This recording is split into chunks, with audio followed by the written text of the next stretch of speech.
அப்படி அழகான முறையிலே பாண்டவர்கள் ஒருவேளை 13 ஆண்டுகளை கழித்து வந்தார்.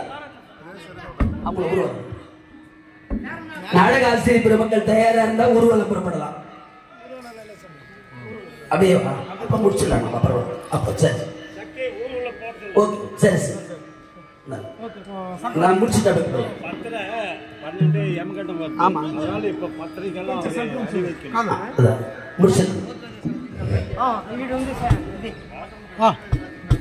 அப்பா అట్లా దించునా కింద దించే కయ్యలే చాలు చాలు కూర్చోండి చాలు ఉన్నా పుల్లుగా దిగలే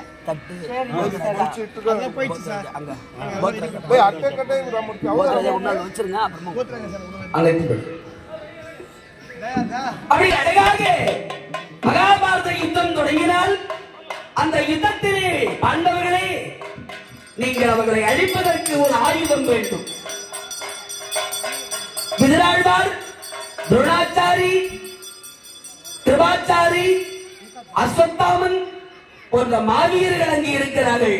அதுல விதுராழ்வார் கையில் இருக்கிற ஒரு வில்லை எதிர்க்க உங்க பக்கம் ஆயுதம் இல்லை என்று சொல்ல அந்த ஆயுதத்தை பெற வேண்டுமானால் கைலாயம் சென்று சிவபெருமானை வேண்டி தயாராக கைலாயத்திலே ஆண்டவன் அருளால் பாசுபத கடை பெறலாம்.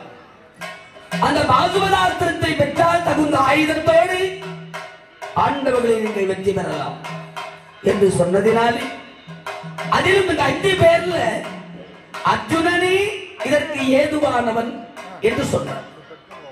ஆகவே அர்ஜுன பெருமானானவர் அழகாக தாவி அணிந்து ருத்ராட்சம் தரித்து திருநீற்றை உடம்பெல்லாம் பூசி 2 கைதி விபூதியை கொட்டி தலையிலிருந்து உச்சிங்காலிலிருந்து உள்ளங்கால் வரைக்கும் உடம்பெல்லாம் அந்த விபூதியை பூசிக்கிட்டார் அர்ஜுன பெருமான். அப்படி சடைமொழி முனைந்தார். என்னதான் நம்ம சன்னியாசியா சாமியாரா போனா கூட ஒரு குருவுடைய உபதேசம் வேணும். அதனால குருவில்லா வித்தை பாருன்னு சொல்லுவாங்க. ஆகவே வியாசரே அர்ஜுன பெருமானுக்கு தீட்சை வழங்கினார், சிவ தீட்சை. அந்த வியாச பகவான் திருவடியிலே விழுந்து வணங்கி அர்ஜுன பெருமான் சிவ தீட்சை பெற்று பிரஸ்மிருதி என்று சொல்லக்கூடிய ஒரு மிகச் சிறந்த சிவ மந்திரத்தை காதில் உபதேசம் செய்தார் அர்ஜுன பெருமான். என்னதான் ருத்ராட்சம் போட்டாலும் காவி கட்டினாலும் அவர் தீட்சை வாங்காத இருப்பார் அப்படின்னு சொல்லக்கூடாது இல்லையா?